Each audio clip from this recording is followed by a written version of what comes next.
Hello, welcome all to this session on prelims preparation for 2020 exam. I am Mudit Jain. This is my first session on this channel, so I would like to introduce myself. I am Mudit Jain. I am IRS of 2018 batch. Before getting into IRS, I was probationer in Indian Police Service for a couple of batches. Apart from that, I am author of Decode Ethics book. Its second edition is already out and it is doing well. Also, I would like to tell you that I am coming with another book, that is Decode History, which will deal with world history portion of mains GS1. Apart from this, in the beginning itself, I would like to tell you that if you have any queries related to this session, you can join my Telegram channel, that is Decode Civils group. Over 10,000 members take free guidance from me every day.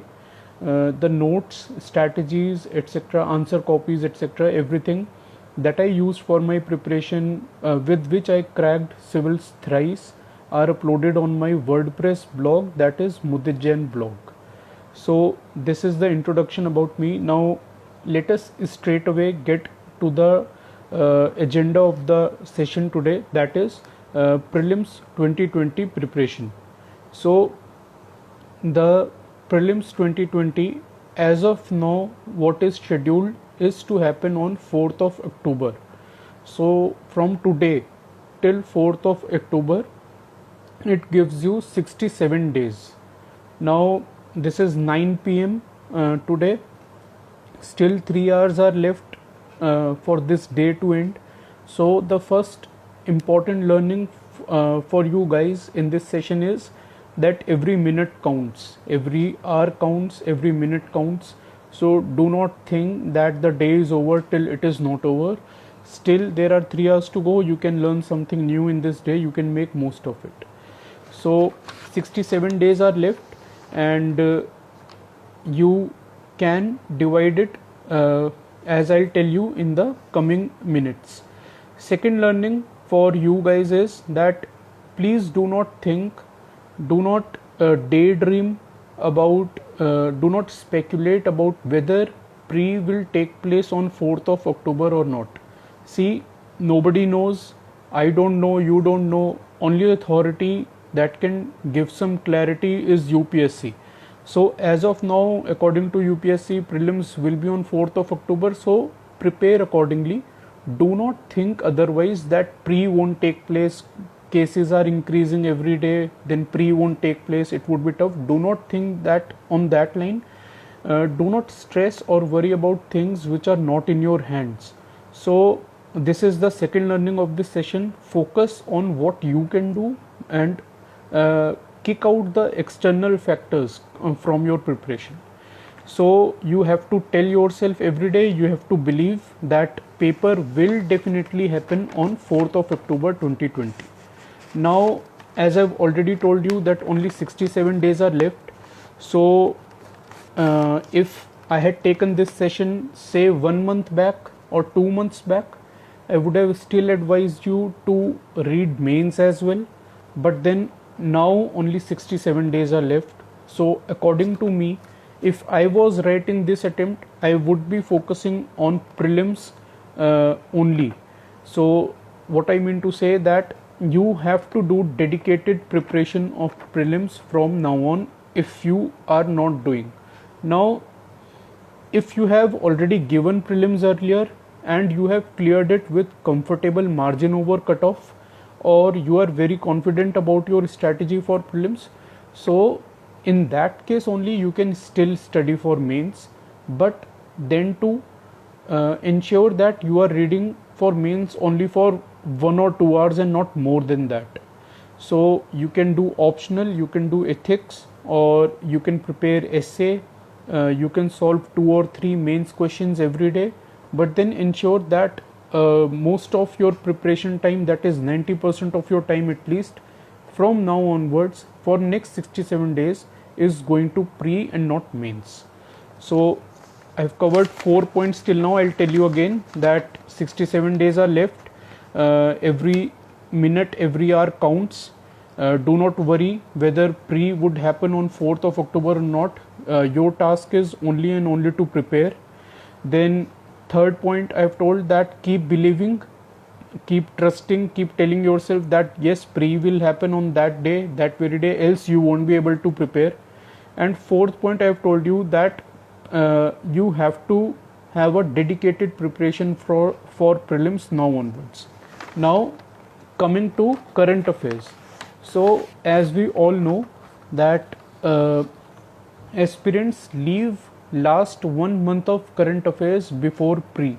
Now this year pre was originally scheduled to happen on 31st of May. So you might be confused whether to read current affairs for May, June, July, August or not. In my view, you should read current affairs till 31st of August. Now why is that? Because if prelims happens on 4th of October and you are only leaving say September news, then you will have very less backlog after prelims. But then if you are not reading current affairs since last 3 months, even if you clear pre, it will be very tough for you to manage mains, because this year there are less number of days available for mains preparation. So do not leave huge backlog of current affairs. Now what for those who have already left current affairs say 3 or 4 months before? So for you guys, reading newspaper at this stage is not advisable, because again you won't be able to focus on pre-GS if you are dedicating so much time to newspaper. But then you can always refer institute magazines like Vision Monthly magazine or Inside Current Affair magazine, etc. So again I'll make it clear that you have to read current affairs till 31st of August. If you have missed current affairs till now, then Vision Monthly magazine is your best source to complete the backlogs in quick time. Now coming to the sixth point of the session, that is how many tests you need to write. What should be the frequency, what should be the duration, how should you prepare from test after you have attempted a test. So let us discuss that. In all, I think that aspirants should solve 50 tests, not less than that, not more than that. I think 50 is a very optimum number. If you solve 100 of tests, then it might lead to burnout. You won't gain too much out of those tests, and then it might happen then that when the real situation arrives, then you are already burned out and you do not have that mental energy to attempt prelims exam itself. So do not overdo test, do not underdo. 50 is a optimum number. So for example, if till now you say you have solved 30 tests, that gives you difference of 20. So in next 67 days look to solve 20 tests. That means you have to solve at least one test in every 3 days. Likewise, say if you have already solved 40 tests, then you have to solve only 10 tests in next 67 days. That means one test in 6 days. But for those who have already solved more than 50 tests, so for them I'll advise first revise the test papers that you have already solved, then only move to new test. The limit is 50, but then that is ideal limit. For next 67 days you cannot sit idle, you cannot just revise, you have to keep testing yourself. So you can solve 5 or 6 tests, one test in every 10 days, that will give you 6 tests, but then revise those 50 tests that you have already solved. Now I'll share one incident which happened with me. After clearing civils twice, after getting IPS rank twice, I still flunked 2016 prelims by 2 or 3 marks. In prelims paper there were at least 3 questions which were straight from the test series that I solved that year. Now still I got those 3 questions wrong in prelims exam. The reason was that I had only solved the test and not revised them. So revising test is very important.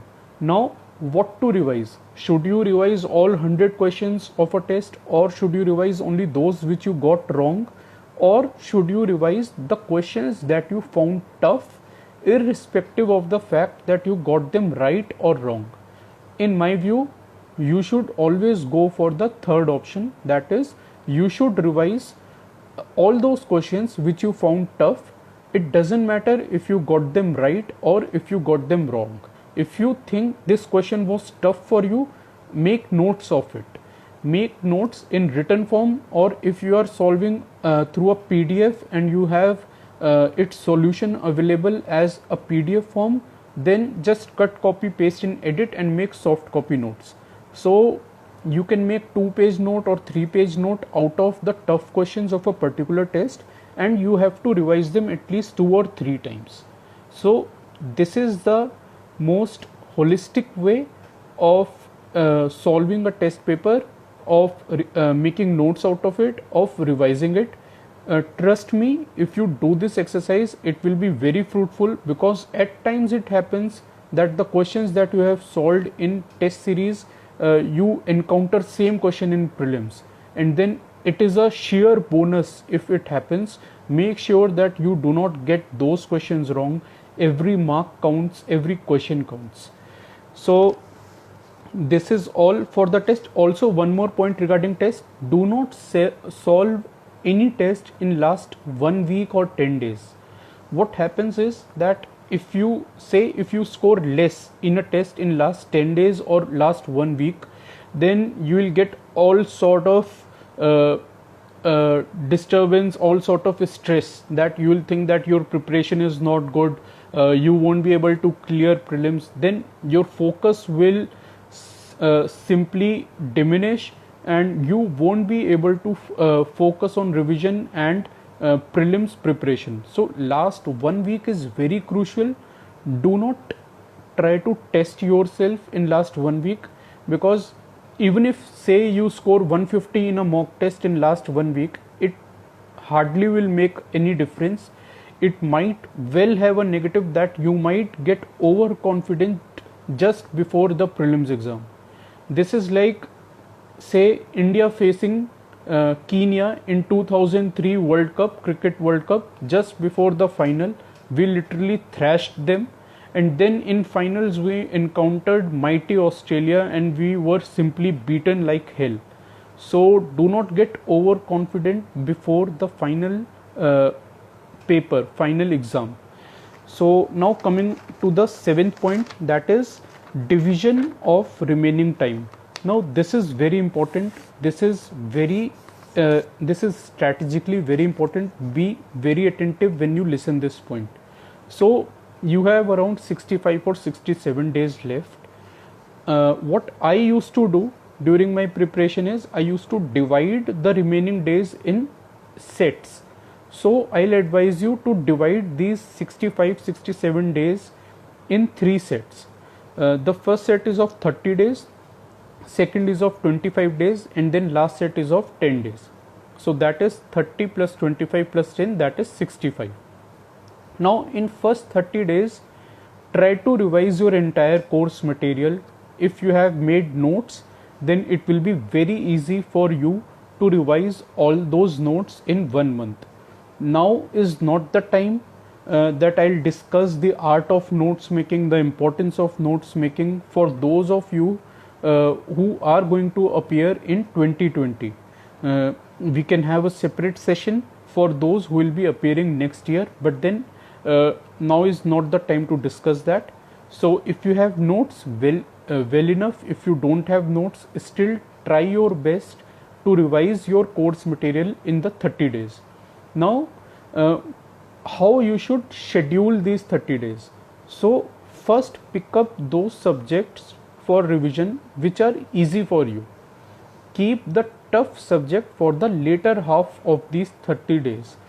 What it does is, the easy subject you will be able to complete quickly, so it will give you that initial push, it will give you initial momentum, and then you will be able to cover, say, at least 2 or 3 subjects which you find easy in quick time. Then you can focus on those topics later which are tough for you. Second thing that it does is that when you revise tough topics later, it keeps you those topics fresh in your memory. This is very important from prelims point of view. Say for example, I used to have lot of problem in revising, in learning constitutional and non-constitutional bodies of polity. Now if I have revised those topics just before prelims exam, a 1 day or 2 day before prelims exam, I would be confident about answering them. Now say, take opposite case, if I have revised them say 1 month before prelims, even if the question in prelims is easy, I would be apprehensive, because in back of my mind that topic is tough for me, so I may or may not get it right. So you have to schedule your revisions very strategically. Similarly, once this 30 days are gone, try to revise again second revision in next 25 days. Whatever you revised in first 30 days, you can revise it much quickly the next time. So take 5 days out of 30, that will have 25 days, so you can revise the second set of revision in 25 days. In the last 10 days, as I already told you, leave the last 10 days for toughest of topics. For example, you can revise list related to environment like tribal list, national parks, wildlife sanctuaries, rivers, mountain peaks, etc. Map based questions that UPSC asks. So on my blog muditjainblog.wordpress.com, you can find an analysis of 59 map based questions that have been asked since pre 2013 to 2019. The best source to get those questions right is Prem Patel book, Maps, India Through Maps by Prem Patel. So that is a book that I used to follow for geography optional mapping, and trust me, as if you get time, do read the analysis. I have clearly written there how you can use that book for GS pre as well. Secondly, what you can revise in last 10 days is the tables, appendix, etc. given in spectrum. So there are tables like journals published by leaders or viceroys or sessions of Congress. So of late UPSC has been asking such factual questions. If you go through 2018 and 2019 prelims questions, you will find such questions in abundance, especially in history. So keep these tables for the end part of your revision. Also, as I've already told, polity bodies, constitutional, non-constitutional bodies, chapters like citizenship, which are very factual, or chapters like FR, DPSP, which are very important, can be kept for last 10 days so that they are fresh in your memory, so that as soon as you see a question, you do not panic, and it clicks to you that yes, you have revised it just a week back, and then you can handle it. Now coming to the 8th point of the session, that is, to do all this you have to have a timetable. Without timetable, you won't be able to manage so many tests, you won't be able to read current affairs, you won't be able to handle mains preparation if you still want to do that, you won't be able to fruitfully divide next 67 days. So what I used to do was, I used to have 4 types of timetables, that is a daily timetable, a weekly timetable, a fortnightly timetable, and a monthly timetable. So a timetable for a particular day, for example, tomorrow, what is the date? It is 30th, I guess. So a timetable for 30th, then a timetable for entire week, then timetable for next 15 days, and timetable for next 1 month. So your monthly timetable is like a vision, it's like a mission or a vision. So it is a broad set of timetable. You do not need to frame it, you do not need to write it. You just have to tell yourself that by the end of this month I should be able to read say 5 books. Make an overall target according to your level of preparation. Then the 15-day timetable acts as a check. After every 15 days, see whether you are on track to achieve that target which you wanted to achieve in 30 days. So if you are halfway through your 30-day target, that means you are doing very well at 15 days stage. Likewise, at a weekly stage, see that if 1/4 of target, a monthly target, is complete or not. And everyday timetable is very important. So what you can do is, like my studying hours were a lot. In my first attempt, I used to study for 16 hours a day. I used to sleep only 4 hours, but then that much is not required. I wasn't aware of the concise materials, what to read, what not to read. I was very ignorant, so I studied so much, but then 10 to 12 hours is a ideal time to prepare. So divide your day carefully, like keep first 2 hours for newspaper. If you still want to prepare for mains in next 67 days, then keep next 2 hours for mains, and then 4 hours of study are done. If you are studying for 12 hours, divide next 8 hours very carefully for GS preparation. If you want to attempt a test, then ensure that you are keeping a separate time for test. If you want to revise the test, keep a separate bracket for test revision, etc. So make a daily timetable and strictly follow it. If you do so, I am sure that you will be able to meet your weekly, fortnightly and monthly targets, and once you do that, your preparation will be on a right track. So coming to the last point of the session, that is some of the don'ts that I wanted to discuss. I have discussed the do's, do this, do that, do this way, but then there are don'ts. Do not stress. It is very normal to stress out. I used to stress, I still stress about my career and all, but then do not stress. It won't do any good. It will kill your time, it will end your focus, you won't gain anything out of it. So I am very well aware, I have cracked this exam thrice, that what is at stake. Most of us do not have jobs while we prepare. We have immense pressure, but then stressing out won't help. Secondly, do not daydream. What will happen, what will I do in field once I become an IAS officer or an IPS? My goal is to become an IFS. When I become an IFS, I'll do this, do that. Do not daydream. Stick to the processes, stick to your daily task, take care of your daily targets. Once you follow the process, results will come. So do not waste time stressing out. At the same time, do not daydream. Then do not change your strategy too often and too much. I had a friend who used to make a new strategy literally every second or third day and ended up doing nothing. So please ensure that you are not falling in that category of aspirants, because if you keep making and changing strategies, you won't be implementing anything, you won't be learning, you won't be able to complete syllabus, revise, etc. So make a strategy once, go through blogs, you can have my strategy on my blog, you can go through my strategy on my YouTube channel, but then do not change it too often. Do not leave current affairs.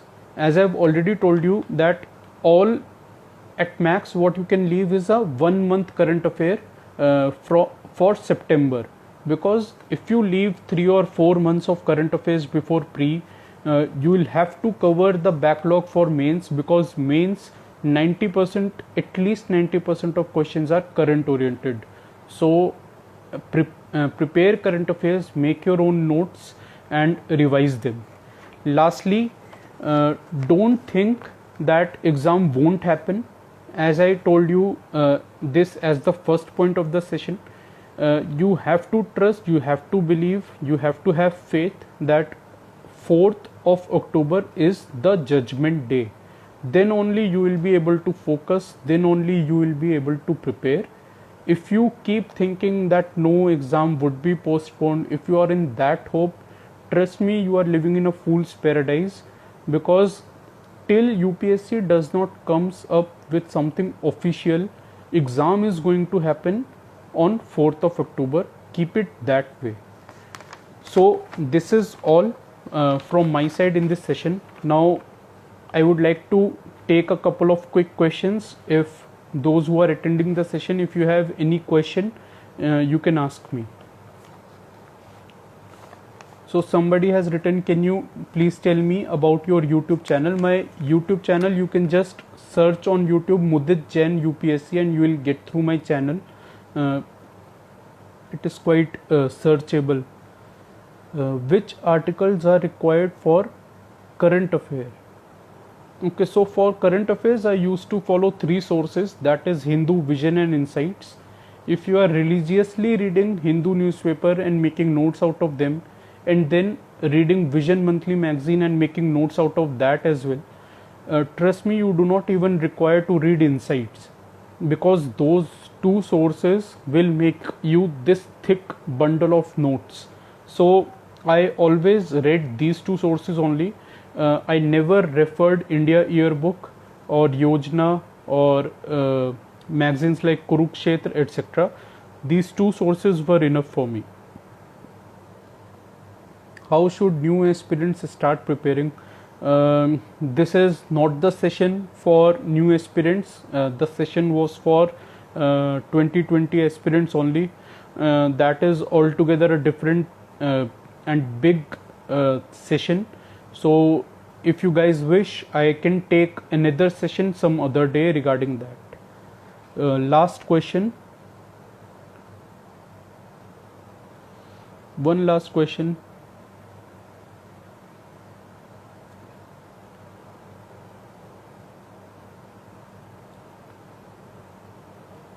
Okay, so as I'm not getting new questions, I'll like to call it the end. I hope you would have got something new, something interesting in this session.